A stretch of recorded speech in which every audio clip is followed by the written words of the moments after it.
Good afternoon সবাইকে। এই দেখো সকালবেলা কিন্তু মাম্মামের খাওয়া সব কিছুই কমপ্লিট হয়ে গেছে। আজকে চানটাও হয়ে গেছে ওর, দিয়ে তারপর ওকে শুইয়ে দিয়েছি। দিয়ে কিন্তু আমি সবজি কাটবো, দুপুরের জন্য রান্না করব। আর দেখো মাম্মাম কিন্তু প্রচুর দুষ্টুমি করছে, তাই জন্য ওর সামনেই কাটতে হবে, নাহলে ঘর থেকে এখন বাইরেও বেরিয়ে চলে যাচ্ছে। দিয়ে সবজিগুলো কাটার পর দিয়ে আজকেই প্রথমবার মাম্মামকে বেদানা জুস দিচ্ছি। আর কিন্তু ভালোই খেলো আর কি, প্রথমবার দিচ্ছি তো। আর মাঝে মধ্যে এখন তো বড় হচ্ছে, মাঝে মধ্যে দিনে একটা করে ফল দেওয়ার চেষ্টা করছি। আর আজকে কিন্তু মাম্মামের দুপুরের খাবারের ছিল, আজকে ডিম সেদ্ধ দিয়েছিলাম আর 3 রকমের সবজি দিয়ে খিচুড়ি করে দিয়েছিলাম। আর প্রত্যেকদিন ডিম আমি দিই না, ওই সপ্তাহে 3 দিন দিই। আর ডক্টর তো বলেছিল প্রতিদিন ডিম দেওয়ার জন্য।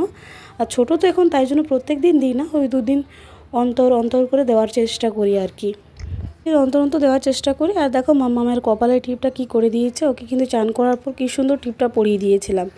আর এত দুষ্টুমি করছে, টিপগুলো মুছে দিয়েছে। সবাইকে টাটা।